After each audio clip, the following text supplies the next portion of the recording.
In the spring of 1996, in a quiet town in Ohio, a young girl suddenly vanished without a trace, and the mystery remained entirely unsolved. But nearly 2 decades later, a single forgotten discovery reopened the case, and it uncovered a truth no one was prepared for. The town of Oakbridge, Ohio, was a deeply traditional, closely knit community built along the winding banks of a dark, slow-moving river. It was the kind of place where front doors were rarely locked, neighbors knew everyone's family history, and the local police department dealt mostly with minor traffic accidents and petty vandalism. At the absolute center of this peaceful community was Police Chief Grant Miller. Grant was a physically imposing man in his late 40s, with broad shoulders and a calm, commanding presence. He had spent his entire adult life protecting the people of Oakbridge. He was deeply respected, known for his unyielding integrity and his profound sense of duty. But beneath the heavy silver badge and the pressed uniform, Grant's entire world revolved entirely around his family. He shared a quiet, comfortable life with his wife, Diane, and their 15-year-old daughter, Riley. Riley Miller was the absolute light of her father's life. She was a brilliantly smart, incredibly compassionate teenager with a bright smile and a heart that seemed far too large for her chest. While other teenagers were focused on high school drama and weekend parties, Riley spent her free time volunteering at the local animal shelter and reading heavy historical biographies. She had a unique, thoughtful way of looking at the world, always searching for the deeper meaning in ordinary things. Grant and Riley shared an incredibly close bond. They spent their Sunday mornings sitting on the front porch, drinking coffee and talking about her massive dreams for the future. Grant believed that as the chief of police, he could absolutely protect his family from the dark, unpredictable chaos of the outside world. He believed Oakbridge was a perfect, impenetrable sanctuary. But on a warm, overcast Tuesday afternoon in the middle of May, that beautiful sanctuary was completely, violently shattered. It was an entirely ordinary morning. Grant sat at the kitchen table, drinking his coffee while Riley packed her school bag. She was wearing a yellow sweater and her favorite denim jacket. She smiled brightly, kissed her father on the cheek, and told him she would see him for dinner. Grant watched her walk down the driveway and climb onto the yellow school bus. He had absolutely no idea that it would be the very last time he would see his daughter for 19 agonizing years. At exactly 5 o'clock that evening, Grant was sitting in his office at the police precinct, finishing a stack of routine administrative paperwork. His desk phone rang. It was Diane. Her voice was tight with a sudden, anxious tension. She told Grant that Riley had not come home from school. Grant immediately checked his watch. Riley was an incredibly responsible teenager. She never broke her curfew, and she always called the house if she was going to be even 10 minutes late. Grant tried to remain completely calm, assuring his wife that Riley had probably just stopped at the local library to study and lost track of time. But as the sun began to set, casting long, dark shadows across the quiet streets of Oakmont, the cold, heavy seed of worry in Grant's chest rapidly expanded into a massive, suffocating wave of pure panic. Grant picked up his heavy police radio and called his on-duty patrol officers. He asked them to quietly drive by the high school and the local library. 20 minutes later, the officers reported back. The school parking lot was entirely empty, and the library was locked for the night. By 8 o'clock, the husband and father completely vanished, and the veteran police chief took over. Grant officially declared his own daughter a missing person. The entire town of Oakbridge completely mobilized. Hundreds of civilian volunteers, heavily armed state troopers, and highly trained canine units flooded the streets and the surrounding woods. Fire trucks turned on their massive floodlights, illuminating the dark, winding river. Grant marched at the very front of the search lines, tearing through the heavy, thorny brush until his hands were completely covered in bleeding scratches. He screamed his daughter's name into the freezing night air, until his vocal cords were entirely raw and broken. But the dark, unforgiving woods yielded absolutely nothing. The police investigation aggressively retraced Riley's exact movements. Teachers confirmed she had attended all of her classes. Several students remembered seeing her walk out of the main front doors of the high school at exactly 3:15 in the afternoon. She was walking alone, heading down the sidewalk toward the center of town. But after she turned the corner at the end of the school block, she simply vanished into thin air. There were no witnesses who saw anyone approach her. There was absolutely no ransom demand left at the police station. The tracking dogs completely lost her scent just 2 blocks away from the school. When investigators searched her bedroom, they found absolutely nothing unusual. Her clothes were neatly folded, her savings jar was entirely untouched, and there was absolutely no goodbye note. There were absolutely no signs of a struggle on the streets. A high-profile 15-year-old girl had been completely erased from a small town in broad daylight, and nobody had seen a single thing. The profound, suffocating agony of an unsolved disappearance is a unique, deeply toxic kind of torture. Unlike a sudden death, where a family can eventually process the grief and say goodbye, an ambiguous loss completely traps a family in a relentless, exhausting purgatory. As the weeks slowly turned into heavy, agonizing months, the massive tragedy completely destroyed Grant's life. The man who was supposed to have all the answers was utterly powerless to find his own child. He completely stopped sleeping. He became deeply obsessed, spending every single waking hour sitting in his dark office, staring at the massive evidence boards, aggressively re-interviewing the same witnesses over and over again. The heavy, unyielding stress completely fractured his marriage. Diane could not bear to look at her husband without seeing the exact same face as her missing daughter. The silence in their large, empty house became incredibly toxic and entirely unbearable. 3 years after Riley vanished, Diane quietly packed her bags and moved out of state, finalizing a deeply painful divorce. Grant's professional life rapidly followed.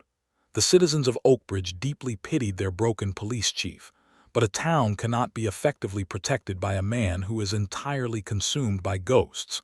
The mayor and the city council gently but firmly pressured him to step down. Grant officially resigned from the police force in 1999. He packed his heavy silver badge into a small wooden box and completely walked away from the career he had spent decades building. He moved into a small, deeply isolated cabin on the extreme edge of the county. He became an absolute ghost, entirely forgotten by a world that had relentlessly moved on.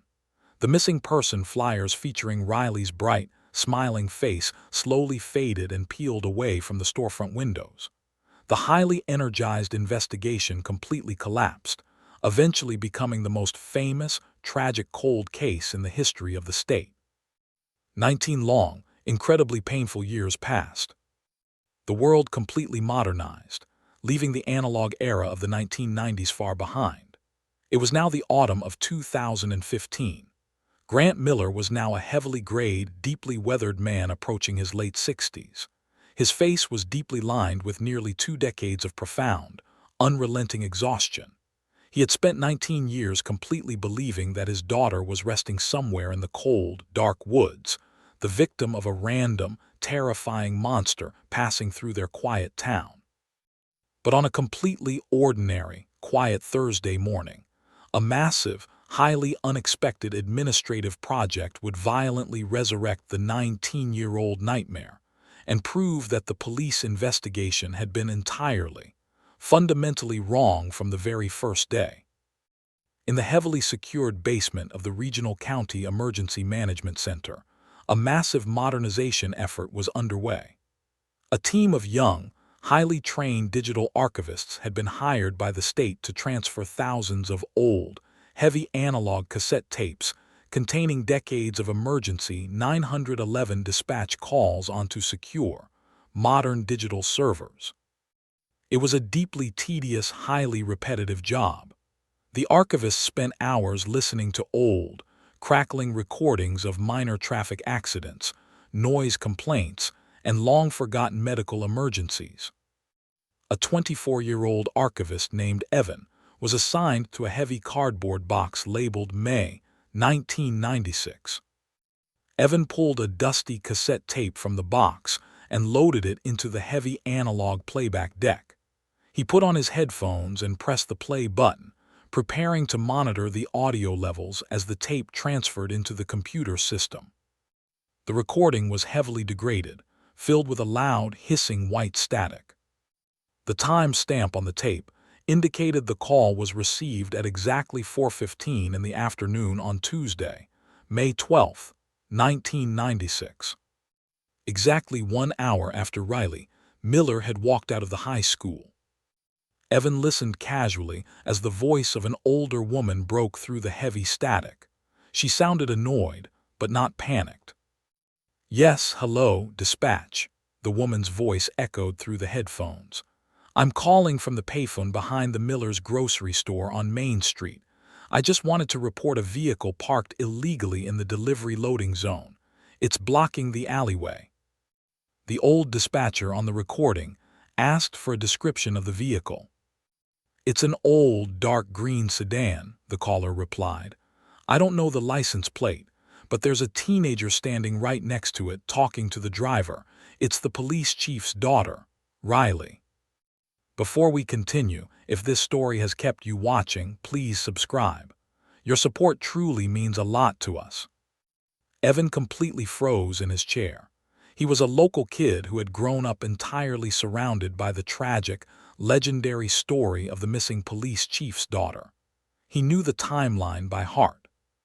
He leaned frantically closer to the audio deck, pushing his headphones tightly against his ears. The dispatcher on the old recording sounded confused. "Ma'am, you said Riley Miller is standing in the alleyway." "Yes," the caller confirmed, her voice sounding slightly impatient. "She's just standing by the open passenger door, talking to an older woman sitting behind the steering wheel. She's wearing a yellow sweater. She doesn't look like she's in any trouble. She looks like she knows the woman perfectly well. They're just talking, but they need to move the car." The recording abruptly ended in a sharp click of heavy static. Evan's heart began to pound a frantic, completely deafening rhythm against his chest. He immediately stopped the digital transfer and pulled his supervisor into the small room. The forgotten, unlogged 911 call completely shattered the entire, absolute foundation of the 19-year-old cold case. For nearly 2 decades, every single investigator, state trooper, and FBI agent had operated under the strict, heavily established assumption that Riley had been violently abducted by a random stranger immediately after leaving the school grounds. But this audio recording proved something completely, utterly terrifying. Riley had not been grabbed off the sidewalk. She had deliberately, quietly walked directly to the back alley of the local grocery store. She was standing calmly beside a running vehicle, and most importantly, she did not look frightened. She was willingly meeting someone. She was meeting an unknown, middle-aged woman, whom she apparently knew completely well. The young archivist immediately picked up the phone and contacted the state police cold case unit. Within hours, the digital audio file was sitting on a desk in front of heavily armed detectives. When Grant Miller was finally brought into the precinct and allowed to listen to the forgotten tape, the man who had lived as a ghost for 19 years completely broke down. The sound of a witness confirming his daughter was alive and entirely unharmed an hour after she vanished sent a massive, violent shockwave of pure adrenaline through his veins. But as the audio played, a massive, horrifying question completely consumed the room. Who was the older woman in the dark green sedan?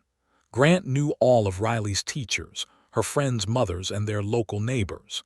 If Riley was meeting someone in a hidden alleyway, she was keeping a massive, completely terrifying secret from her father. And that secret was the absolute key to finding out where she had gone and why she had never returned. The discovery of the forgotten 911 tape completely shattered the absolute foundation of the 19-year-old investigation. Grant Miller sat in the secure audio room of the state police headquarters, his head resting heavily in his trembling hands. The entire agonizing narrative he had forced himself to believe, that his beautiful 15-year-old daughter had been violently snatched off the street by a random, terrifying predator, was entirely, fundamentally wrong. Riley had walked to the alleyway behind the local grocery store on purpose. She had willingly met an older woman in a dark green sedan. The cold case detectives, led by a sharp, highly dedicated investigator named Detective Vance, immediately tore into the massive, heavily archived physical evidence boxes from 1996. If Riley was standing behind the grocery store at 4:15 in the afternoon, they needed to find out if any camera in the entire town had captured the dark green sedan. In 1996, security cameras were incredibly rare in the small, quiet town of Oakbridge. But Detective Vance found a single, massive piece of luck buried completely at the bottom of an old evidence box. Directly across the street from the alleyway of the grocery store was a small local bank. The bank had an exterior, heavy-duty ATM security camera that snapped a grainy, black-and-white photograph every few seconds.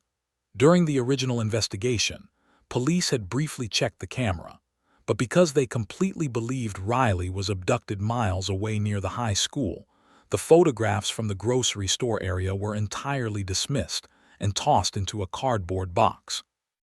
Detective Vance pulled the heavy stack of old printed photographs.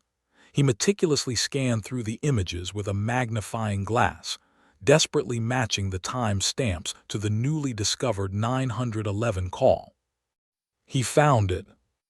At exactly 4:18 in the afternoon, the grainy ATM camera had successfully captured a dark green sedan, aggressively pulling out of the grocery store alleyway and speeding down the street.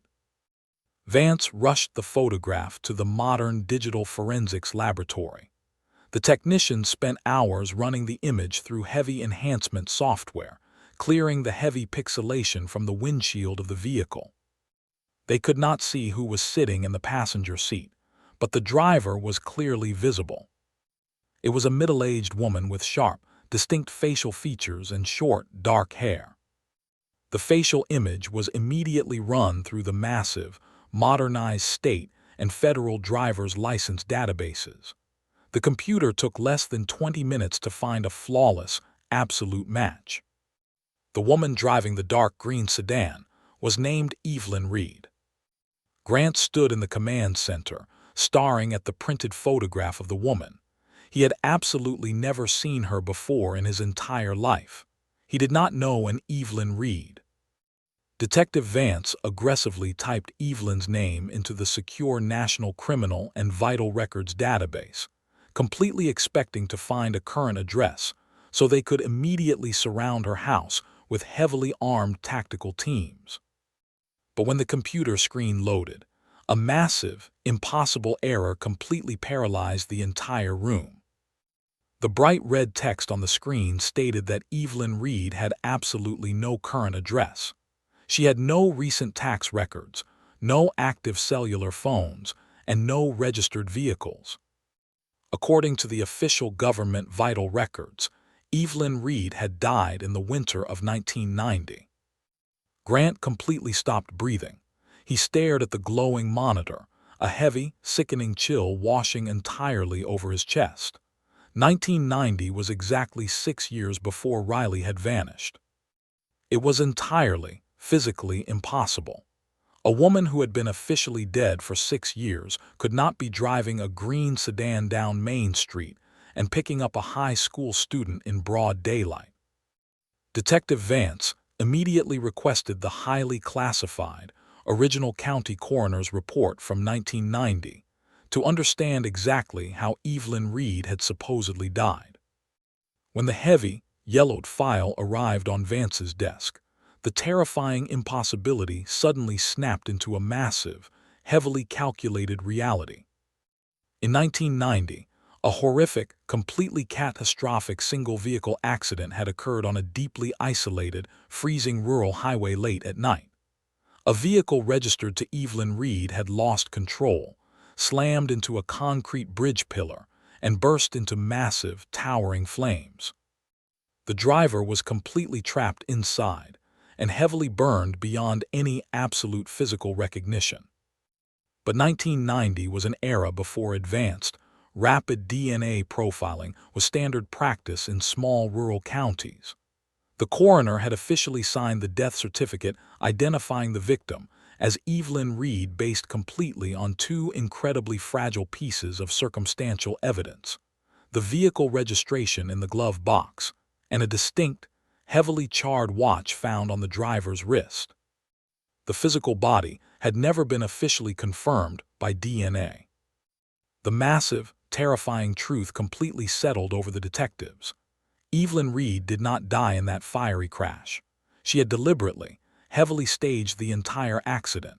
She had placed her watch on the wrist of an unknown, tragic victim, walked away into the dark, freezing woods, and completely faked her own death.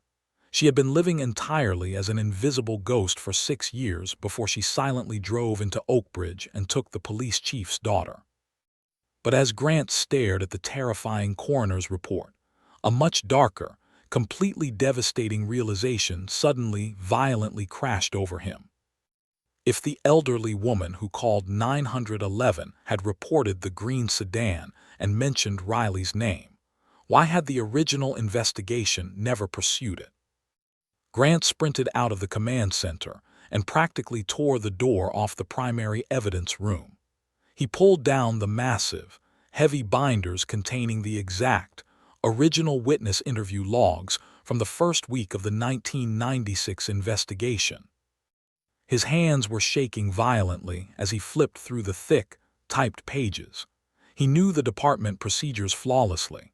The dispatcher who took the 911 call would have generated a physical paper ticket, and a patrol officer would have absolutely been dispatched to interview the caller. Grant found the specific page corresponding to that exact hour. The heavy, typed log clearly showed that an officer had interviewed the woman who called about the alleyway. But the entire section containing her official statement was completely, surgically missing. The page had not fallen out.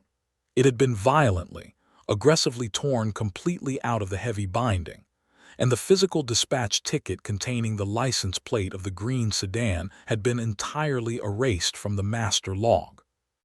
Grant felt a massive, suffocating wave of pure, absolute betrayal completely consume his soul. Evelyn Reed was a ghost. She did not have the massive institutional power to physically walk into a secure police precinct, locate the exact witness file, and violently tear the pages out of the binding. Someone wearing a silver badge had done it. Someone deeply embedded inside Grant's own police department had deliberately, flawlessly scrubbed Evelyn Reed's existence from the official investigation. They had actively, heavily protected the woman who took his daughter, and they had forced Grant to spend 19 agonizing years searching the empty woods. Grant and Detective Vance knew they could not trust the old, altered documents. They aggressively tracked down the exact dispatcher who had been working the massive, heavy radio console on the afternoon Riley disappeared. Her name was Martha. She was now an elderly woman in her late 70s, living quietly in a small retirement community on the edge of the county. When Grant and Detective Vance walked gently into her small, sunlit living room, Martha looked at the former police chief, her hands trembling violently against her lap. Grant sat down beside her. He didn't yell. He didn't demand answers. He simply looked at her with the profound, exhausting sorrow of a broken father.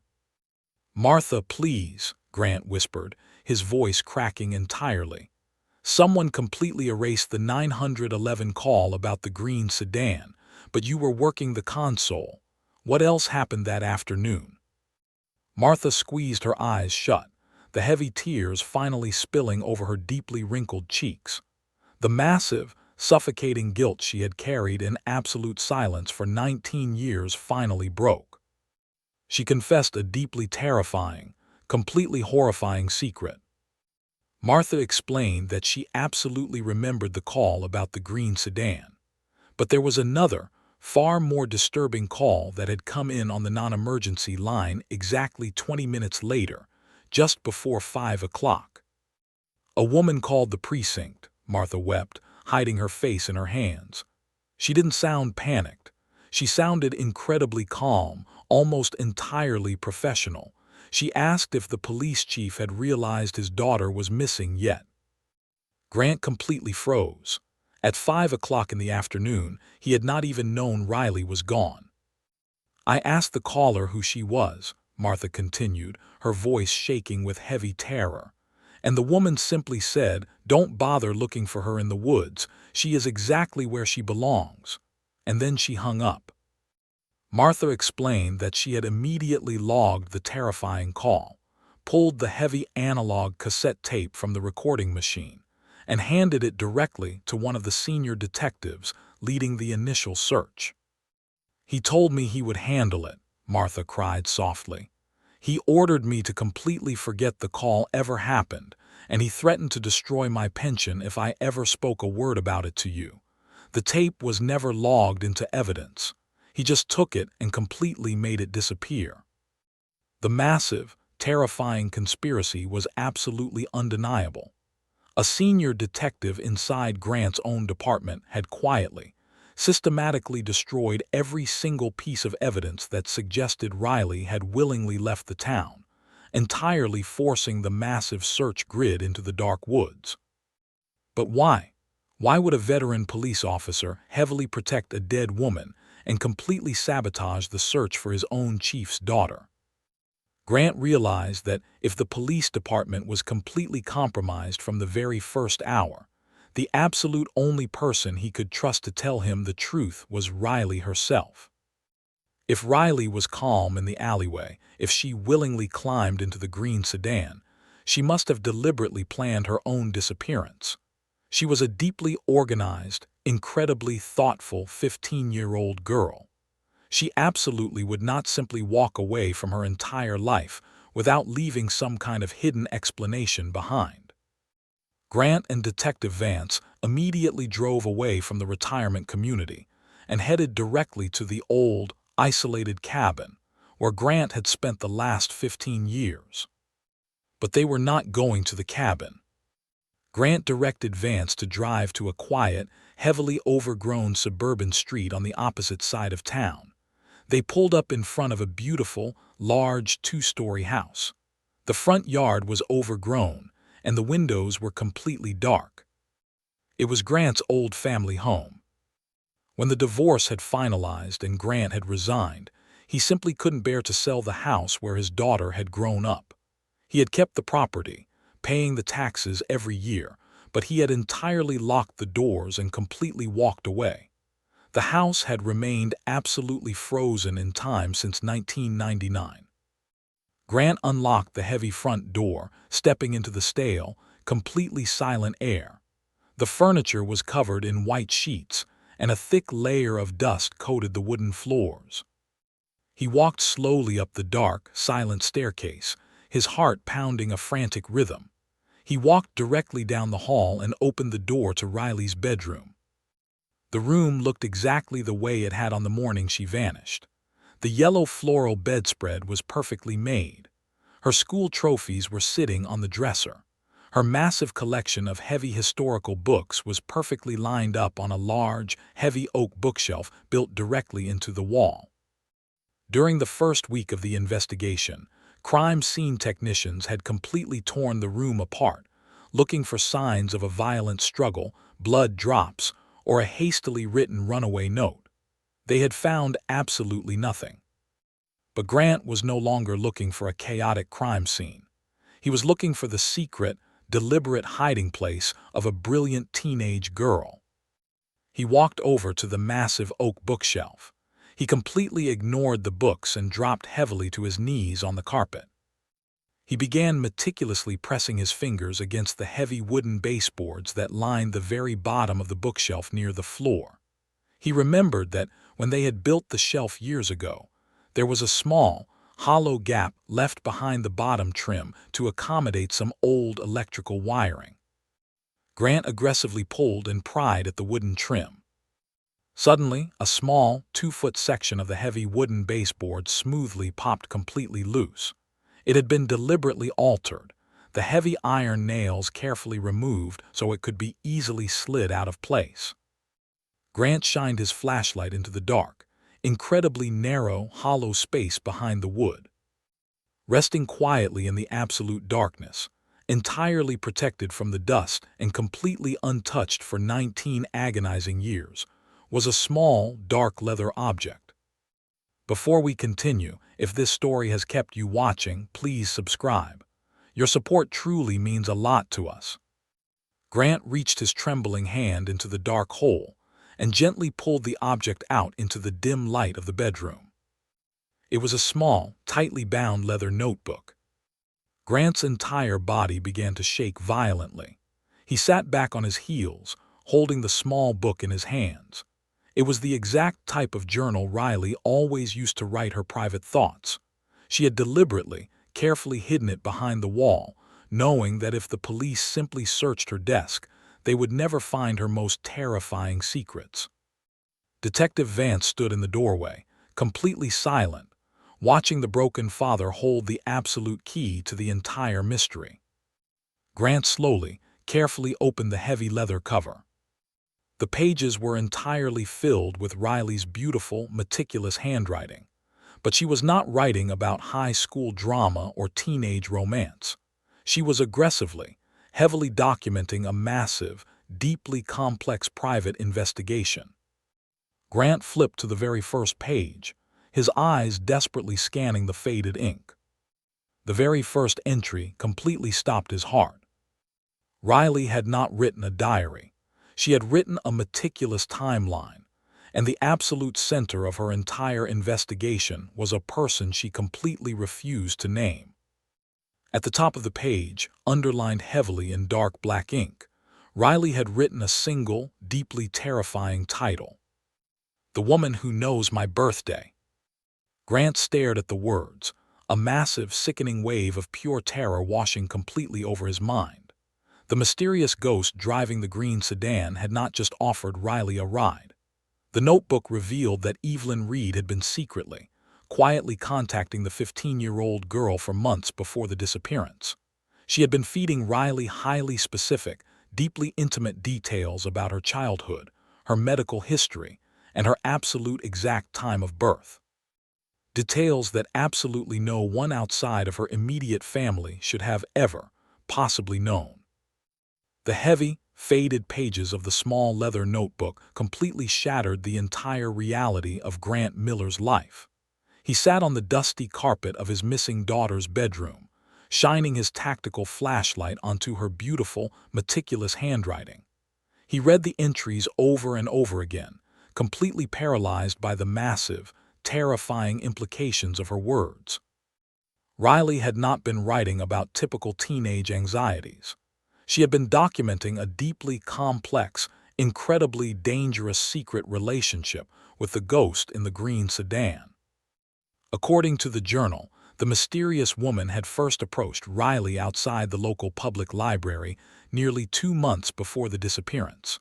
The woman did not try to grab her or force her into a vehicle. Instead, she simply handed Riley a folded piece of paper and walked away. Grant read the exact contents of that paper, copied perfectly into the journal. The mysterious woman had written down Riley's exact time of birth, down to the absolute specific minute. She had written down her exact birth weight, and most terrifyingly, the woman had accurately described a highly unique faded birthmark located on the back of Riley's left shoulder, a mark that was completely invisible when she wore clothing. Grant's heart pounded a frantic, deafening rhythm against his chest. Those were incredibly private, heavily guarded medical details. Absolutely no one outside of Grant, his wife Diane, and the delivery room doctors should have ever possessed that highly specific information. But as Grant continued reading the agonizing entries, the massive mystery violently escalated into a completely devastating family secret. Riley wrote that a few weeks after meeting the mysterious woman, she had come home from high school and checked the family mailbox at the end of the driveway, just like she did every single afternoon. She found a heavy, white envelope addressed to her mother, Diane. But the return address on the envelope belonged to a massive, highly advanced private genetics laboratory located in a different state. Driven by the terrifying seeds of doubt planted by the mysterious woman, the 15-year-old girl had taken the envelope into her bedroom. She had carefully held the seal over a hot kettle of boiling water, seamlessly melting the glue, and she had opened her mother's private medical mail. Grant read the next sentence in the journal, and his entire world permanently collapsed. Riley wrote that the envelope contained the official, undeniable results of a highly secretive maternity DNA test. The medical document explicitly, flawlessly confirmed that Diane Miller was absolutely not Riley's biological mother. Grant dropped the leather notebook onto the floor. The blood completely drained from his weathered face, leaving his skin completely pale. He could barely breathe. The heavy, suffocating shock was completely paralyzing. He immediately rushed out of the abandoned house with Detective Vance, driving aggressively back to the state police headquarters. Grant refused to believe the journal without absolute, physical scientific proof. He authorized the state laboratory to open the highly secure 19-year-old physical evidence box containing Riley's personal items. The forensic technicians pulled out her old, wooden hairbrush. They successfully extracted a perfectly preserved DNA sample from the roots of her hair. Grant sat in a cold, sterile medical room and allowed the technicians to swab his own cheek. The agonizing wait took completely forever, but 48 hours later, Detective Vance walked into the command center holding a heavily sealed white folder. He did not look angry. He looked deeply, profoundly devastated for the older man sitting across from him. Vance opened the folder and read the official results. Grant Miller shared absolutely zero genetic material with the 15-year-old girl he had raised, protected, and loved with his entire soul. He was not her biological father. The massive, completely heartbreaking truth violently washed over Grant. He immediately picked up the telephone and dialed the number of his ex-wife, Diane, who was living completely across the country. When Diane answered the phone, Grant did not yell. He did not aggressively demand answers. He simply told her that he knew about the secret genetics envelope from 1996. On the other end of the line, Diane completely broke down. She wept with a massive, entirely uncontrollable agony, her voice shaking violently as she confessed the terrifying secret she had carried in absolute silence for nearly 2 decades. Diane explained that about 6 months before Riley vanished, the teenager had gone to the local clinic for a completely routine physical examination required for the high school track team. During the examination, the doctor had drawn a standard blood sample. A week later, the doctor had called Diane into his office, looking deeply confused. He explained that Riley's specific blood type was a complete biological impossibility based on the heavily documented blood types of Grant and Diane. The doctor suggested it was simply a clerical error, but the seed of absolute terror was permanently planted in Diane's mind. Terrified of destroying her beautiful family, Diane had secretly ordered a massive, highly expensive private DNA test. But she told Grant that she had absolutely never seen the results. The envelope never arrived in the mail. She assumed it had been lost in transit, and before she could order a replacement, Riley had completely vanished, making the DNA test feel entirely irrelevant compared to the massive nightmare of a missing child. Diane wept heavily, begging Grant for his forgiveness, swearing she had absolutely no idea that Riley had intercepted the envelope. Grant hung up the telephone, entirely overwhelmed by the massive, devastating reality of his daughter's final days in Oakbridge. When a 15-year-old girl discovers that her entire existence is a complete biological lie, the psychological trauma is absolutely catastrophic. Most teenagers would have immediately confronted their parents, screaming and demanding the truth. They would have violently torn the family apart. But Riley Miller was not most teenagers. She was incredibly compassionate, deeply brilliant, and fiercely protective of the father she adored. Grant returned to the small leather notebook, reading the entries through a massive veil of heavy, burning tears. Riley wrote that reading the DNA results had completely shattered her heart, but instead of running to Grant and destroying his world, she had quietly, secretly decided to investigate her own origin. She wanted to know exactly who she really was before she forced her family to face the devastating truth. To track Riley's completely invisible investigation, Detective Vance aggressively subpoenaed the deeply archived checkout logs and computer access records from the local public library from the spring of 1996. The library records completely confirmed the massive, hidden timeline. During the weeks leading up to her disappearance, Riley had spent dozens of hours sitting completely alone in the dark, quiet basement of the library. She was not studying for her high school classes. She had been aggressively scrolling through miles of heavy analog microfilm, heavily researching closed adoption laws, state orphanage archives, and deeply buried medical malpractice lawsuits. Guided by the incredibly specific dates and times provided by the ghost in the green sedan, Riley had heavily focused her massive research entirely on the specific county hospital, where Diane had given birth in 1981.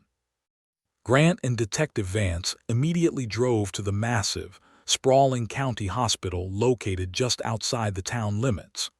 Armed with heavy federal subpoenas, they bypassed the public reception area entirely and marched directly into the deep, subterranean medical archives.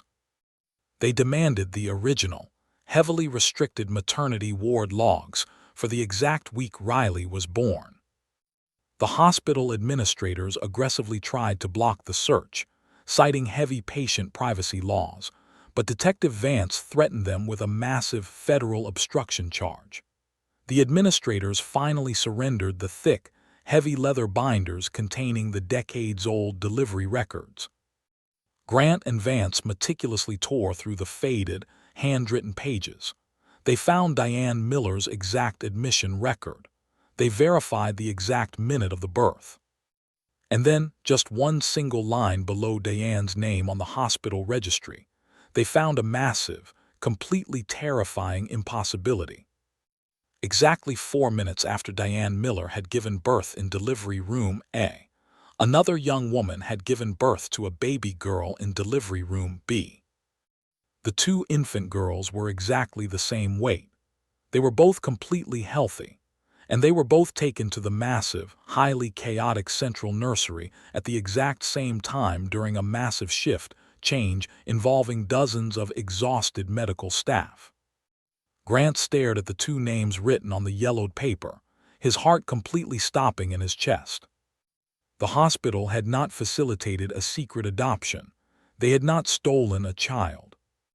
They had made a massive, catastrophic, entirely accidental clerical error.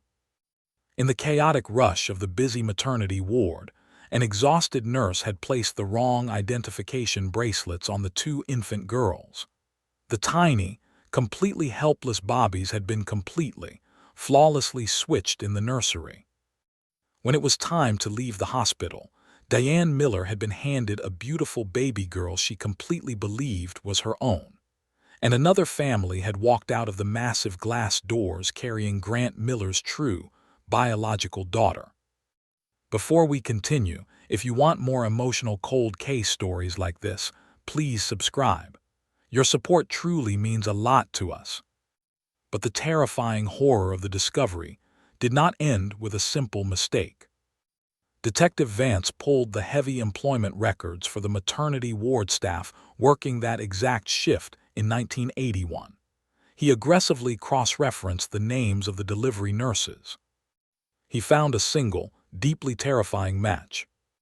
the senior supervising nurse working the central nursery on the exact night the bobbies were switched, was a woman named Evelyn Reed. The invisible ghost driving the green sedan was not a random stranger. She was the exact maternity nurse who had completely orchestrated the massive cover-up.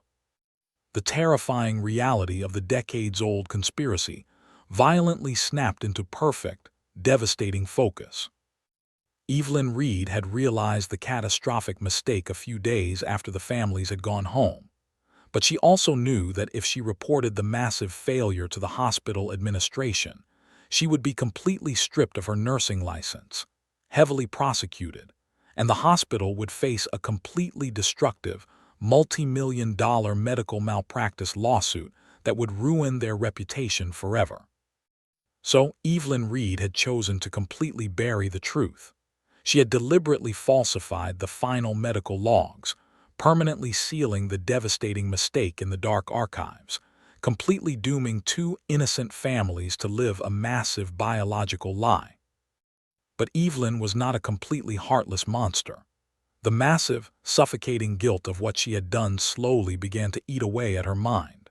When she heavily staged her own death in the fiery car crash in 1990, she had completely freed herself from her old life. She had lived completely off the grid, deeply haunted by the two little girls whose entire destinies she had completely stolen. And when she saw a beautiful, smiling photograph of 15-year-old Riley Miller printed in the local newspaper for winning a high school academic award, Evelyn could no longer handle the crushing, agonizing weight of her own guilt. She had recognized the teenager immediately, and she had quietly, secretly driven into Oakbridge to finally tell the young girl the terrifying truth. Grant sat in the dusty medical archive room, completely overwhelmed by a massive wave of profound physical sickness. He had spent his entire adult life raising a beautiful, compassionate girl who belonged to a completely different man. He had loved her with his absolute entire soul, but somewhere out there in the massive, unpredictable world, his actual, biological daughter was being raised by complete strangers. He aggressively turned back to Riley's small leather notebook, his hands shaking wildly, desperately trying to understand what the brilliant 15-year-old girl had done after she discovered the horrific hospital swap. Riley's final entries in the hidden notebook completely broke Grant's heart. She wrote that the truth was absolutely too massive, entirely too destructive to simply reveal at the dinner table. She knew that if she told Grant, the massive revelation would completely destroy two innocent families, trigger a massive media circus, and violently rip her away from the only father she had ever loved. She realized that the other family unknowingly had Grant's biological child. In the absolute final entry of the hidden notebook, written just a few hours before she walked out of the high school and completely vanished into the dark, Riley wrote a single, deeply terrifying resolution. She had successfully used the library archives to track down the exact name and address of the other family. She knew exactly where the other girl lived. "I have to meet her," Riley's beautiful handwriting echoed off the faded page. "I have to see her with my own eyes before I destroy her world. Evelyn is waiting behind the grocery store. She is going to drive me there. If everything goes right, I will be home for dinner, and Dad will never have to know the truth." But Riley had never come home for dinner. Grant stared at the final page, a massive, explosive surge of pure adrenaline completely wiping away his exhaustion. Riley had willingly climbed into the dark green sedan to confront the other family, but something had gone completely, horribly wrong during that massive, secret journey. Grant and Detective Vance knew exactly what they had to do. They had the heavily guarded name of the other family from the hospital birth records. They knew exactly where Evelyn Reed was driving that afternoon. The invisible phantom was finally exposed. They had the location, but the most terrifying question completely consumed the broken father's mind. What absolute, horrifying tragedy had occurred when the two switched daughters finally came face to face, forcing a beautiful 15-year-old girl to completely disappear from the earth for 19 long, agonizing years. The heavy, suffocating air inside the dusty medical archive room felt incredibly thick as Grant Miller and Detective Vance stared at the decades-old birth registry. The horrific, completely catastrophic mistake made by the exhausted hospital staff in 1981 had permanently altered the destinies of two innocent families. But the most terrifying part of the discovery was that 15-year-old Riley had completely figured it out entirely on her own. She had willingly stepped into the dark green sedan with the disgraced maternity nurse, Evelyn Reed, intending to drive across the state to meet the other family. She wanted to see the girl who had unknowingly taken her place. Grant's hands trembled violently as he picked up the heavy hospital logbook. He looked at the name and the address of the other family. The parents were named Thomas and Mary Henderson. They lived in a quiet, rural farming community nearly 2 hours away from Oakbridge. Grant and Detective Vance did not wait for morning.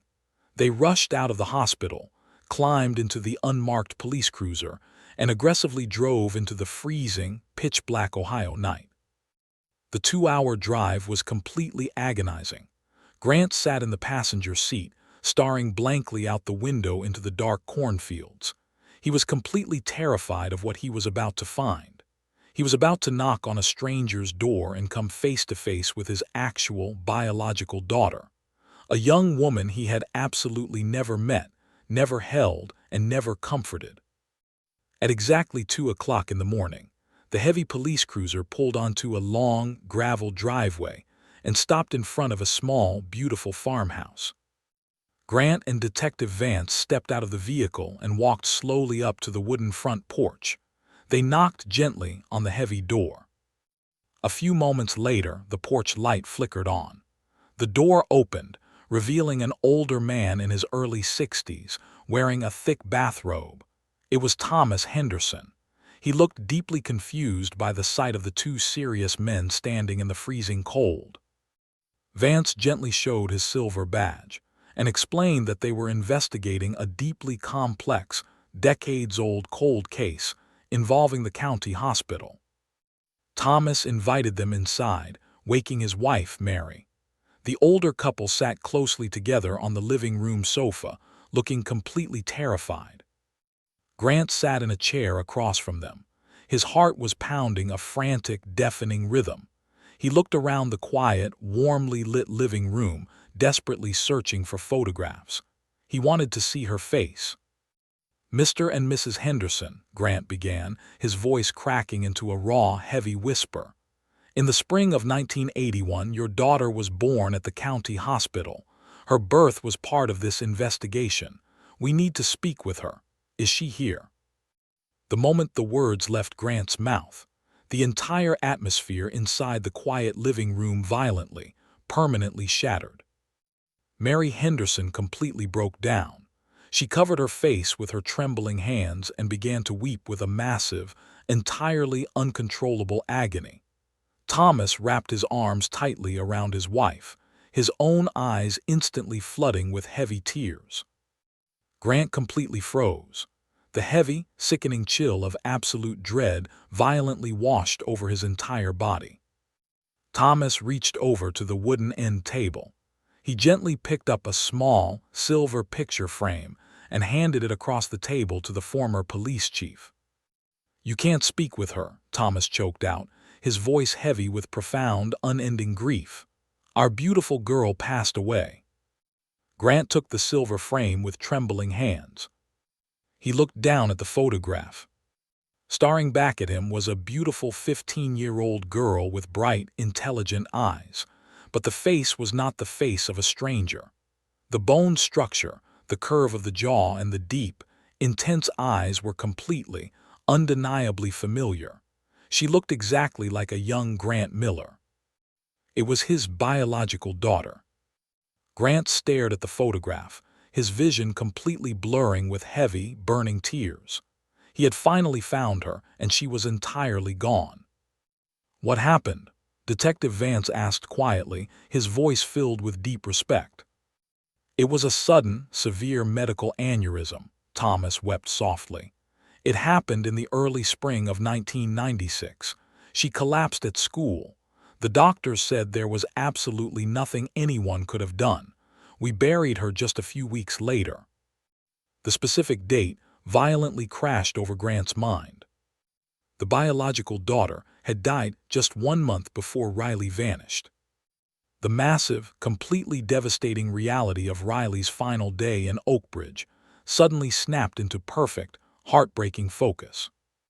Grant realized the sheer, unimaginable horror that the brilliant 15-year-old girl had experienced.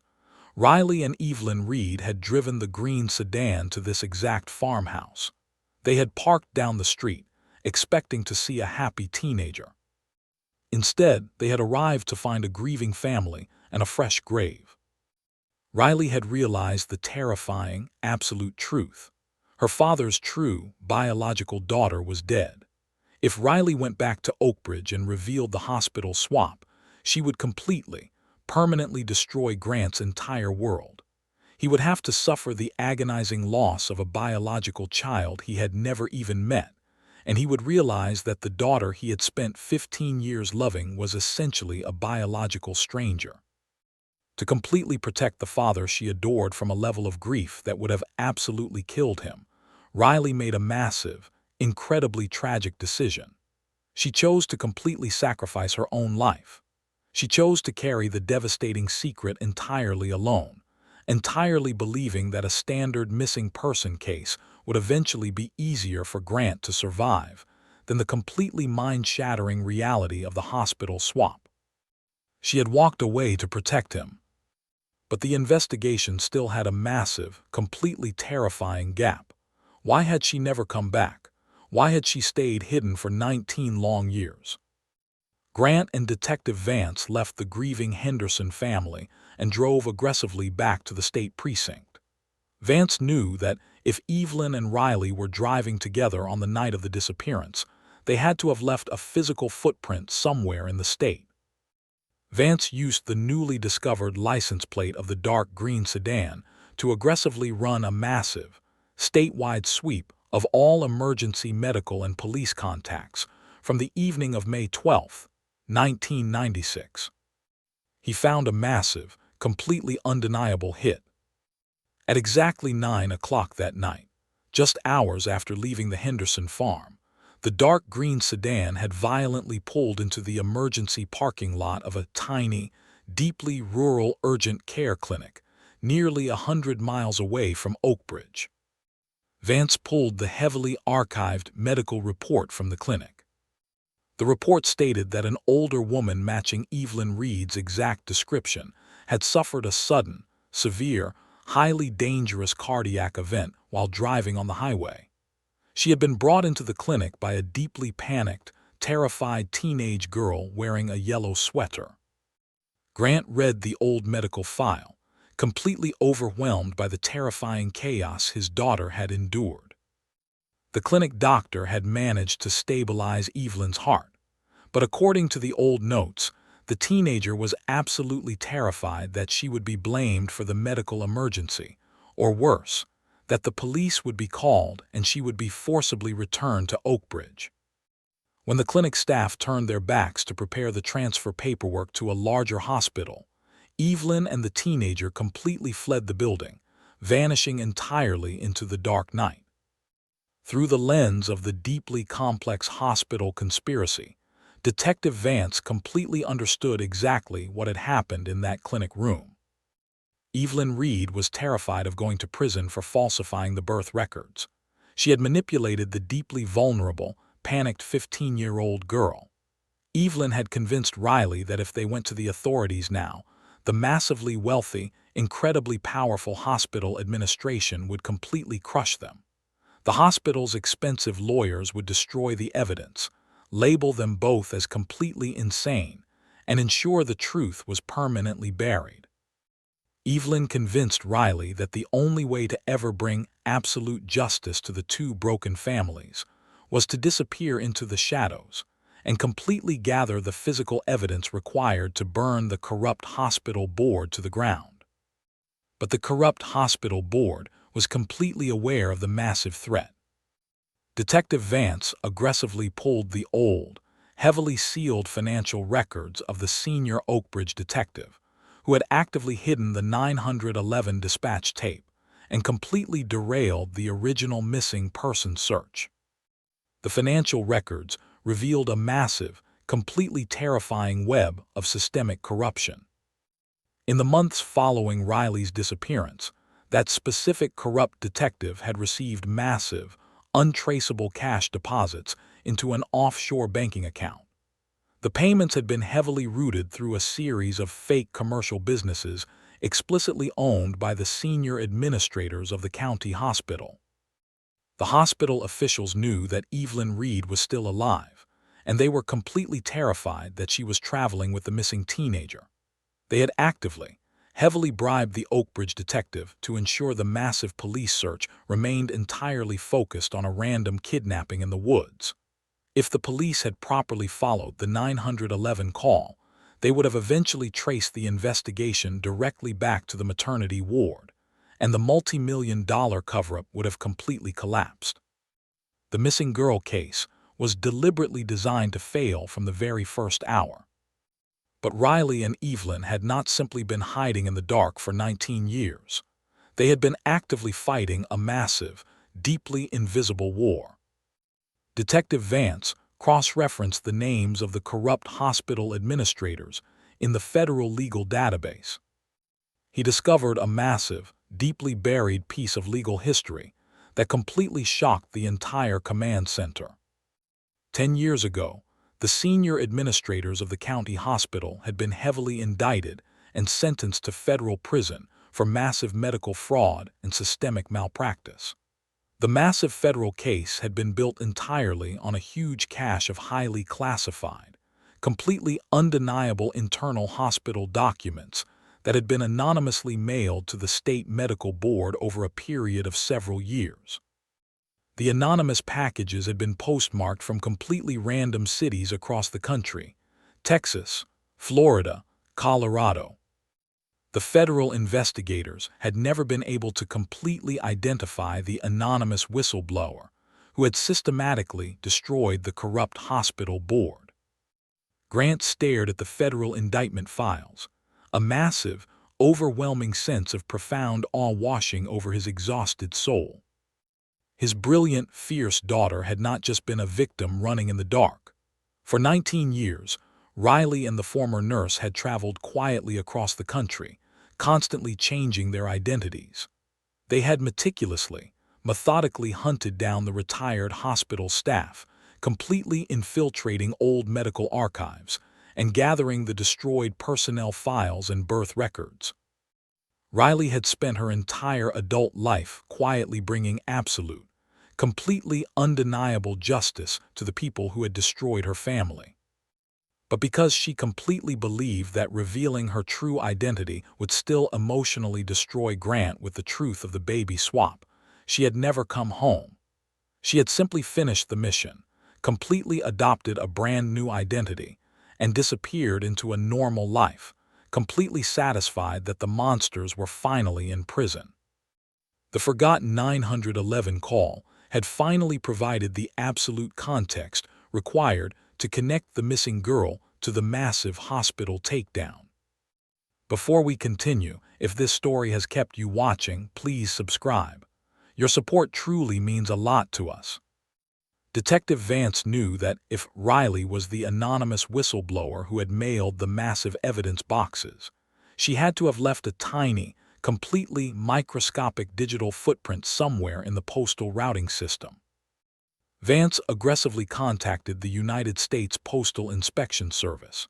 He provided them with the highly classified tracking numbers from the final anonymous package that had been mailed to the state medical board nearly 10 years ago. The federal postal inspectors heavily analyzed the old routing barcodes. The trail was incredibly cold, buried under a decade of modern digital upgrades. But a brilliant postal forensic technician found a single, deeply buried connection. The specific post office box used to mail the final package had been paid for using a heavily shielded, prepaid commercial credit card. That exact same credit card had been used just 3 weeks ago to pay a simple municipal utility bill. The utility bill was registered to a small, quiet residential address in a deeply isolated, heavily forested town in Oregon. The name on the utility account was Maya Henderson. Grant stared at the name on the computer screen, the heavy tears openly flooding his face. Riley had completely abandoned her old life, but she had chosen a brand new name that profoundly honored the biological daughter Grant had never known. She was entirely carrying the memory of the sister she had never met. The 19-year-old nightmare was finally, completely coming to an end. The invisible phantom was found. Grant and Detective Vance immediately boarded a direct, cross-country flight to the Pacific Northwest. They did not coordinate with the local Oregon police. They did not want heavily armed tactical teams surrounding the house and terrifying a woman who had spent her entire life running from corrupt authority figures. Grant wanted to approach the house completely alone. They rented a quiet civilian car at the airport and drove for 3 hours through the massive, towering pine forests of the Oregon coast.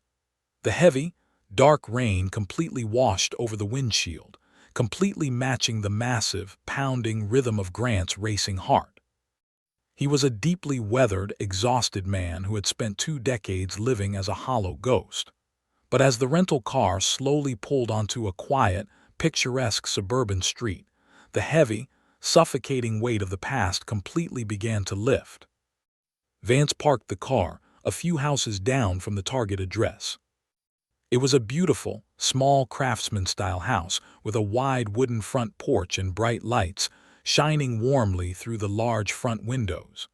It looked completely peaceful, entirely safe from the massive chaos of the world. Grant took a deep, trembling breath. He stepped out of the vehicle and into the heavy rain. He walked slowly, deliberately up the wet sidewalk. His entire body was shaking with a massive, uncontrollable intensity. As he stepped onto the wooden porch, he looked through the large glass window into the brightly lit living room. Standing in the center of the room, casually folding a pile of laundry, was a woman in her mid-30s. Her hair was pulled back, but the profile of her face, the gentle slope of her shoulders, and the deeply thoughtful, compassionate way she moved were completely, absolutely undeniable. The imminent truth was finally standing just a few feet away. After 19 agonizing years of absolute darkness, the father and daughter were separated only by a single pane of glass and a heavy wooden door. The heavy, freezing rain pounded relentlessly against the wooden porch as Grant Miller stood entirely paralyzed in front of the large glass window. He was a deeply weathered, exhausted man who had spent 19 agonizing years trapped in an absolute, suffocating darkness. But as he stared through the glass at the 34-year-old woman casually folding laundry in the warm, bright living room, the massive, crushing weight of the past 2 decades completely, instantly evaporated. He did not need a DNA test. He did not need a fingerprint. He knew the gentle, thoughtful slope of her shoulders. He knew the way she tucked her dark hair behind her ear when she was concentrating. It was his daughter. She was completely alive and she was entirely safe. Grant raised his trembling hand and knocked softly against the heavy wooden door. Inside the house, the young woman stopped folding clothes. She turned her head, looking slightly confused by the late-night visitor. She walked slowly into the hallway and pulled the front door open, stepping out into the cold, damp air of the porch. For a single, agonizing second, Riley completely froze. The color drained entirely from her beautiful face. She stared at the tall, heavily grayed man standing in the rain. She had spent her entire adult life running from corrupt authorities, constantly looking over her shoulder, completely believing that this exact moment would absolutely destroy the man she loved more than anything in the world. Grant could not speak. His throat was completely closed, entirely choked by a massive, overwhelming wave of profound emotion. He simply stood in the freezing rain, his broad shoulders shaking violently, the heavy tears openly flooding his heavily lined face. Riley did not slam the door. She did not run away in panic. She let out a raw, agonizing sob that completely shattered the quiet night. She pushed the screen door open and threw herself completely into her father's arms. Grant wrapped his massive arms entirely around her, burying his face in her dark hair, holding her with a fierce, absolute desperation. He wept openly on the wooden porch, completely overwhelmed by the profound physical reality of holding his child again. The 19-year-old nightmare, the agonizing searches in the freezing woods, the devastating divorce, and the terrible silence of his empty house were finally, completely over. They stood in the heavy rain for a long time, entirely unable to let each other go. Eventually, Riley gently pulled her father inside the warm, brightly lit house. Detective Vance remained quietly in the rental car parked down the street, deeply respecting the massive, deeply private nature of the emotional reunion. Grant sat down heavily on the living room sofa. He looked around the quiet, beautiful house, and then he looked directly into his daughter's eyes. He expected her to be angry. He expected her to harbor a deep, burning resentment for the catastrophic hospital failure that had completely stolen her true biological identity. But Riley was not angry. She sat across from him, holding his trembling hands in her own, and she completely broke down. "I wanted to come home," Riley wept, the heavy tears tracking down her cheeks. "Dad, I wanted to come home hundreds of times. Every single birthday, every single Christmas, I picked up the telephone and dialed our old number. But I was so completely terrified." Grant squeezed her hands gently, his voice shaking with profound love. "Terrified of what, sweetheart?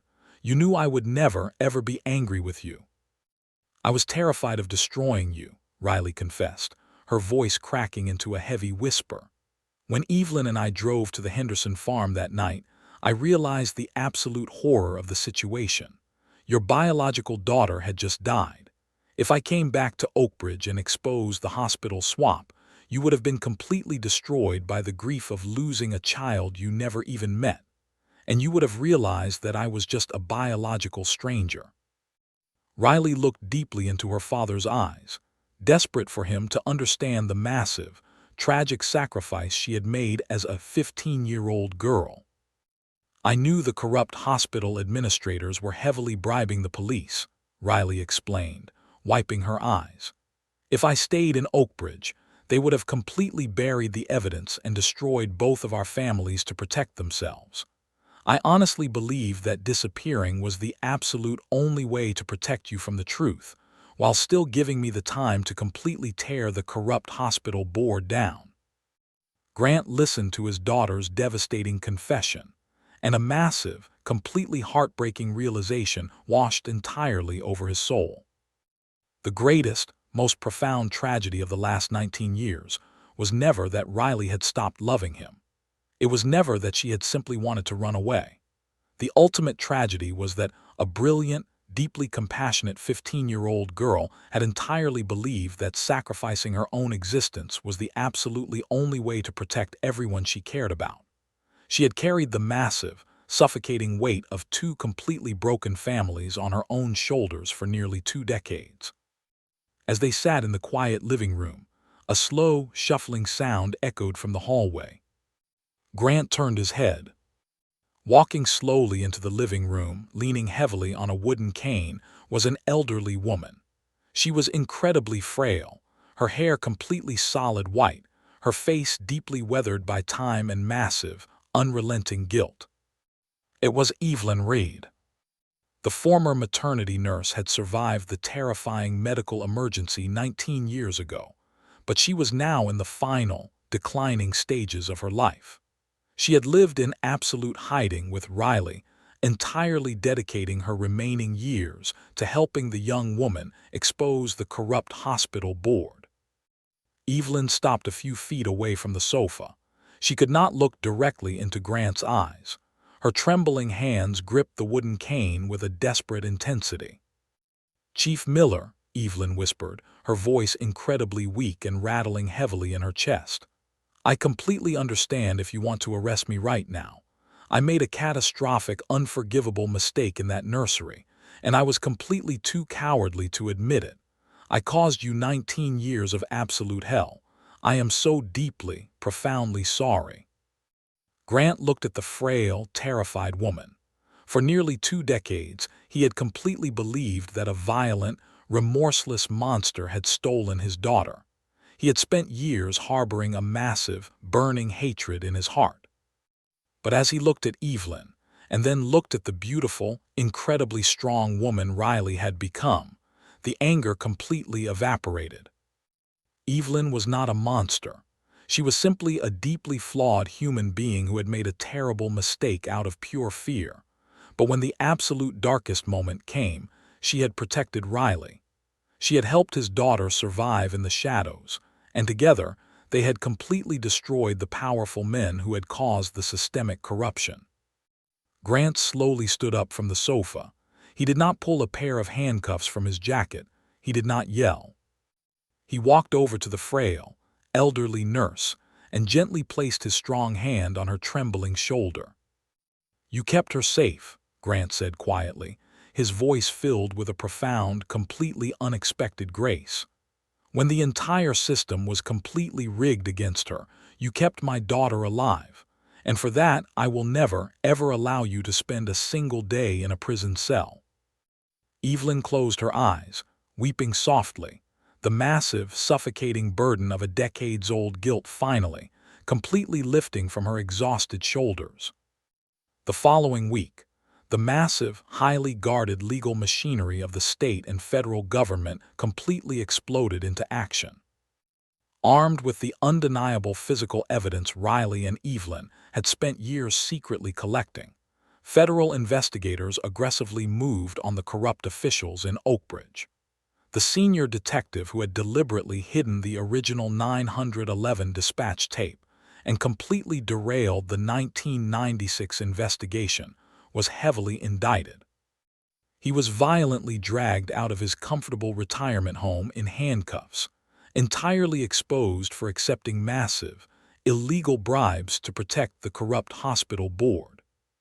The massive, completely shocking story absolutely captivated the national media. The true story of the switched bobbies, the fake death, and the brilliant teenager who spent 19 years as an anonymous whistleblower became the most famous, incredible documentary case of the decade. During the massive, highly publicized federal hearings, the absolute truth was finally, fully revealed in open court. The decades-old hospital cover-up was completely, systematically exposed to the bright light. The corrupt administrators who had already been sent to prison for financial fraud were heavily slapped with massive, additional consecutive sentences for the deeply devastating medical cover-up and the severe obstruction of justice.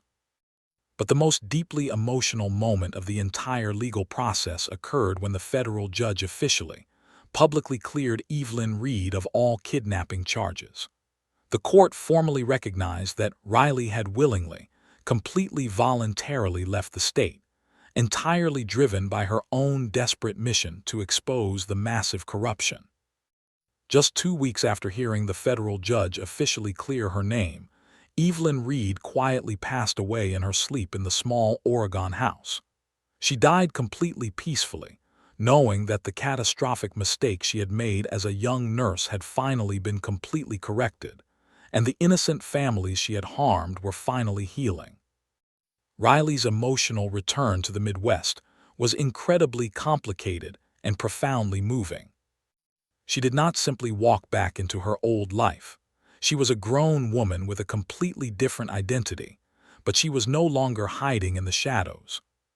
Grant drove her down the quiet, familiar rural highway to the small, beautiful farmhouse owned by Thomas and Mary Henderson.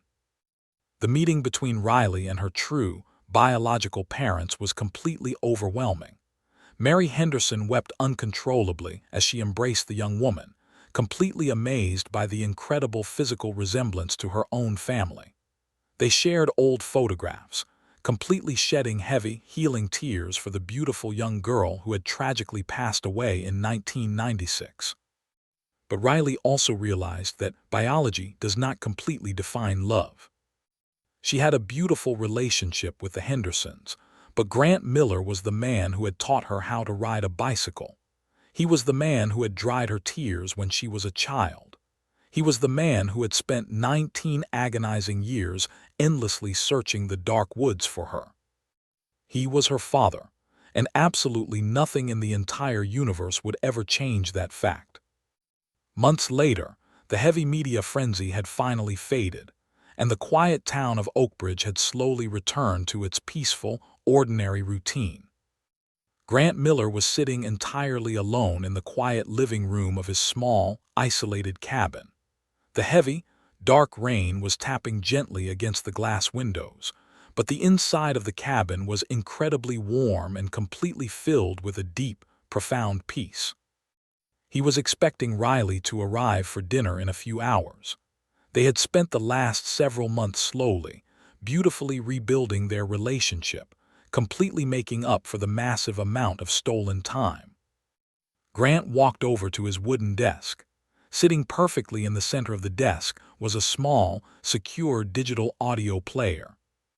Earlier that week, the young digital archivist who had originally discovered the forgotten 911 call had contacted the state police laboratory. The highly advanced audio technicians had spent weeks running the degraded 19-year-old analog cassette tape through massive, state-of-the-art digital filters, completely stripping away the heavy, hissing white static. They had successfully isolated the background audio of the recording, isolating the incredibly faint sounds happening in the grocery store alleyway, while Evelyn Reed was speaking to the dispatcher. Grant picked up the digital player. His hands were completely steady. He put on the heavy headphones and gently pressed the play button. The audio was incredibly crisp. He heard Evelyn's annoyed voice complaining about the illegally parked car. But then, heavily filtered from the background, Grant heard a second voice. It was the incredibly distinct, entirely beautiful, completely calm voice of a 15-year-old girl standing next to a dark green sedan. Grant closed his eyes, the heavy tears silently tracking down his weathered face as he listened to his daughter's final words before she completely vanished into the dark for 19 years. "Tell my dad I'm okay," the 15-year-old Riley said softly into the background of the tape, her voice filled with a profound, incredibly brave love. "One day he'll understand." For 19 long, agonizing years, those words had been entirely trapped behind a wall of heavy white static, completely buried inside a cardboard box in a forgotten basement. But as Grant sat in the quiet, warm cabin, listening to the recording one last time, the simple, quiet words finally carried their true, completely heartbreaking meaning. He finally understood the massive depth of her sacrifice. He finally understood the absolute, unyielding power of her love. The story of the police chief's daughter stands as a chilling, profoundly tragic reminder of the devastating consequences of systemic corruption and institutional cowardice. It proves that burying a simple mistake can easily mutate into a massive, heavily destructive force that completely ruins the lives of innocent people. But far more importantly, it remains an immortal, incredibly beautiful testament to the indestructible nature of true, unconditional love. An entire corrupt system tried to permanently bury the truth, but they were completely defeated by the massive, unshakable courage of a single 15-year-old girl who absolutely refused to let the people she loved be destroyed. The dark woods and the terrifying silence had stolen nearly 2 decades of their lives, but ultimately, the fierce, enduring power of the truth had completely conquered the shadows, finally guiding the deeply lost ones safely back home.